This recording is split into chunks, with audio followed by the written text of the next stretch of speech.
দর্শক, আমি সাধারণত ভারতের অভ্যন্তরীণ বিষয়ে কথা বলতে চাই না, কিন্তু তারপরেও যখন সেটা আমার নিজের দেশের ব্যাপারটা জড়িয়ে পড়ে তখন কিছু কথা বলতেই হয়।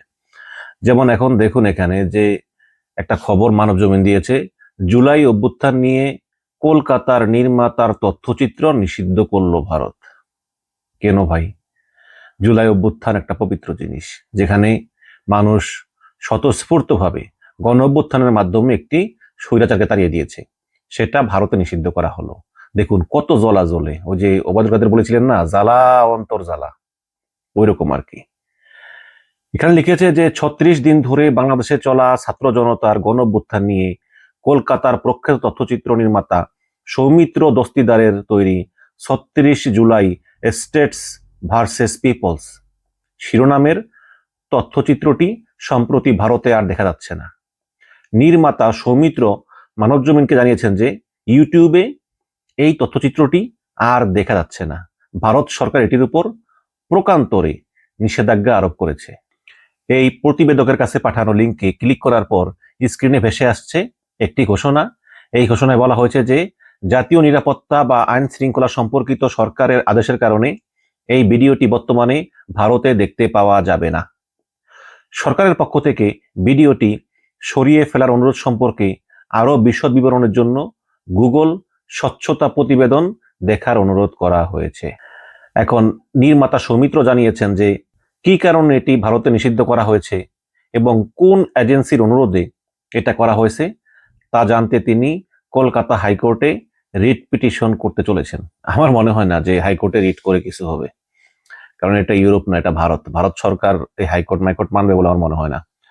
সৌমিত্র মনে করেন যে তথ্যচিত্রটিতে এমন কোনো বক্তব্য নেই যেখানে ভারতের জাতীয় নিরাপত্তা বিঘ্নিত হতে পারে। দেখেন, এমন কোনো বক্তব্য নেই যেখানে ভারতের জাতীয় নিরাপত্তা বিঘ্নিত হতে পারে বা আইন শৃঙ্খলা পরিস্থিতি বিনষ্ট করতে পারে। কিন্তু ওই যে ভারতের বিষয় নাই, বাংলাদেশের বিষয় তো আছে। ওইটাই হচ্ছে ওদের জ্বালা। ওদের সেবাদাসী হাসিনা পালিয়ে গেল এবং এটা নিয়ে তথ্যচিত্র হয়েছে স্টেটস ভার্সেস পিপল, এটা তারা ভারতে প্রদর্শিত হতে দিবে না। যদি দেয়, তাহলে যদি ভারতেও এমন গণ আন্দোলন শুরু হয়, কারণ এই গণ আন্দোলনগুলো কিন্তু সংক্রামক, এগুলো ছড়ায়। দেখেন না নেপালে কি হচ্ছে। ইতিমধ্যেই দেশ বিদেশের অনেকেই এর বিরুদ্ধে মুখ খুলতে শুরু করেছেন। চলচ্চিত্র পরিচালক শৈবাল মিত্র থেকে শিক্ষাবিদ তনিকা সরকার এ অপরাধের প্রতিক্রিয়া জানিয়েছেন। সম্প্রতি কলকাতার কলেজ স্ট্রিটে একটি ঘরোয়া অনুষ্ঠানে তথ্যচিত্রটি প্রদর্শিত হয়েছিল। বহু মানুষ সেটি দেখে বাংলাদেশের নবনির্মিত নতুন প্রেক্ষাপট সম্পর্কে আগ্রহী হয়ে উঠেছেন বলে জানিয়েছেন সৌমিত্র।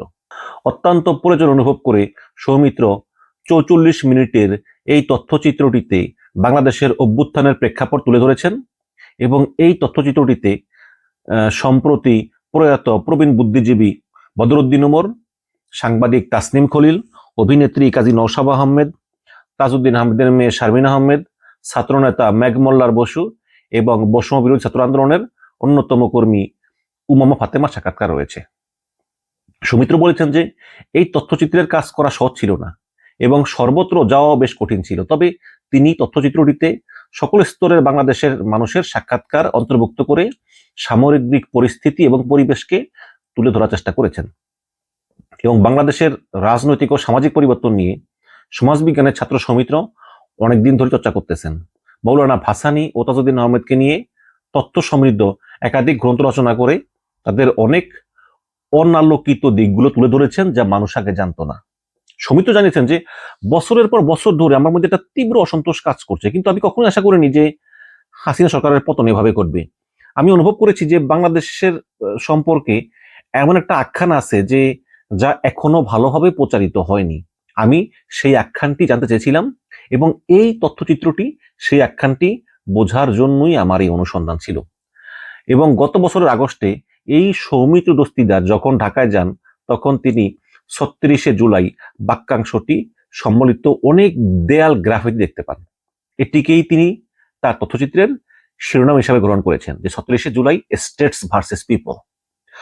এই হাসিনা শাসনকে উৎখাত করার জন্য আন্দোলনে কতদিন সময় লেগেছে তা বোঝাতেই তৈরি করা হয়েছিল সেই দেয়াল গ্রাফিতি 36 জুলাই। তো এই হচ্ছে গিয়ে অবস্থা। দর্শক দেখেন, ভারত নিয়েও না, বাংলাদেশ নিয়ে একটি তথ্যচিত্র সেটাও ভারত তাদের দেশে নিষিদ্ধ করে দিল। আপনারা জানেন কিছুদিন আগে বাংলাদেশের প্রায় অনেকগুলো ইউটিউব চ্যানেল ভারতে নিষিদ্ধ, এখনো নিষিদ্ধ, এগুলো দেখা যায় না। এবং আমরা অনেকেই কিন্তু ভারতের অনেক খবর রাখি না। নরেন্দ্র মোদী গণতান্ত্রিকভাবে নির্বাচিত হলেও তার শাসন ব্যবস্থা মোটামুটি স্বৈরাচারের মতোই। তিনি কোনো মিডিয়াতে কথা বলেন না, তার সরকার যা খুশি তা করে। আপনারা দেখেন যে বহু মুসলমান ভারতীয়কেও বাংলাদেশে ঠেলে পাঠানো হচ্ছে, তারা কান্নাকাটি করতেছেন, পায়ে ধরতেছেন, বলছেন আমরা ভারতীয়। কে শুনে কার কথা? তো এই ভারত সরকারের সমালোচনা করলে বিস্তর করা যাবে, এখানে অনেক বিষয়গুলো আছে। আপনাদেরকে একটা সবচেয়ে ভয়ঙ্কর কথা জানাই, সেটা হচ্ছে কি যে যেমন বাংলাদেশে তো আমরা দ্বৈত নাগরিকত্বের জন্য অ্যালাউড। যেমন আমি আমি ব্রিটিশ নাগরিক প্লাস বাংলাদেশের নাগরিক, বাংলাদেশের নাগরিক জন্মসূত্রে, ব্রিটিশ নাগরিক অনুমোদিত সূত্রে। তো ভারতে কিন্তু এই দ্বৈত নাগরিকত্বের বিধান নাই। ভারতে আপনি একটা দেশের নাগরিক হতে পারবেন, হয় ভারতের অথবা ইংল্যান্ডের। তো যারা এই ইংল্যান্ডের, তারা তো ইংল্যান্ডের নাগরিকত্ব নেয়, কারণ ইংল্যান্ডের পাসপোর্টের ভ্যালু বেশি। তো তাদেরকে ভারত একটা দেয়, OCI কার্ড দেয়। এটা হচ্ছে যে ওভারসিজ সিটিজেনশিপ অফ ইন্ডিয়া। এই কার্ডটা দিয়ে তারা ইন্ডিয়াতে বিনা বাধায় ভিসা ছাড়াই করতে পারে। সম্প্রতি যারাই বিদেশে বসে ভারত সরকারের সমালোচনা করতেছে, তাদেরই এই OCI কার্ড বাতিল করা হচ্ছে। এমন করে কয়েকশো OCI কার্ড বাতিল করা হয়েছে।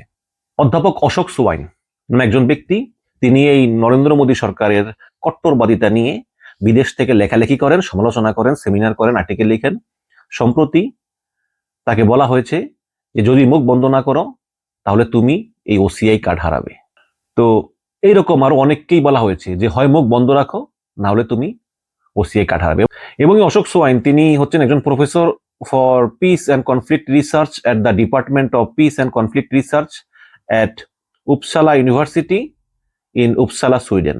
এবং তিনি 2017 সালে appointed as the UNESCO chair on international water cooperation and become the first UNESCO chair of Uppsala University. দেখুন, রাষ্ট্রের সমালোচনা করলে তার OCI কেড়ে নেওয়া হতেই পারে, কিন্তু যদি তিনি সরকারের সমালোচনা করেন, যেমন আমি যদি বলি যে এই বাংলাদেশটাই এই করতেছে সে করতেছে, ঠিক আছে, এটা আমার সিটিজেনশিপ কেড়ে নেওয়া হতে পারে, কারণ আমি রাষ্ট্রের বিরুদ্ধে। কিন্তু আমি যদি বলে যে আমি ইউনুস সরকারকে পছন্দ করি না, তার সমালোচনা করলাম, তাহলে কি আমার নাগরিকত্ব কেড়ে নেওয়া হবে? এটা তো অন্যায়। তো অশোক সোয়াইন কিন্তু মোদী সরকারের সমালোচনা করেছেন, ভারত রাষ্ট্রের বিরুদ্ধে না, কিন্তু রাষ্ট্রের বিরুদ্ধে সমালোচনা করার অভিযোগ এনে তার OCI কার্ড কেড়ে নেওয়ার হুমকিতে হচ্ছে। এবং প্রচুর জনের OCI কার্ড অলরেডি কেড়ে নেওয়া হয়েছে, তারা আর ভারতে ঢুকতে পারবেন না। তারা ভারতে জন্ম, ভারতের নাগরিক, কিন্তু তারা আর ভারতে ঢুকতে পারতেছেন না। এরকম চলতেছে। আমরা কিন্তু অনেক খবরই রাখি না। আস্তে আস্তে মানে হাসিনা স্টাইল ফলো করা শুরু হয়েছে আর কি। যাক দর্শক, আমি তীব্র নিন্দা জানাই যে সৌমিত দস্তিদার 36শে জুলাই স্টেটস ভার্সেস পিপলের তথ্যচিত্র আপনারা দেখবেন। যারা ভারতে বাস করেন না তারা দেখতেই পারবেন, আপনারা আশা করি ইউটিউবে দেখবেন। আর যারা ভারতে আছেন তারাও VPN দেখতে পারবেন। তবে অনেকেই জানেন না আসলে VPN ইউজ করে কিভাবে, কারণ এটা তো এত সহজ প্রসেস না। তবে আমি এর তীব্র নিন্দা জানাই। ধন্যবাদ।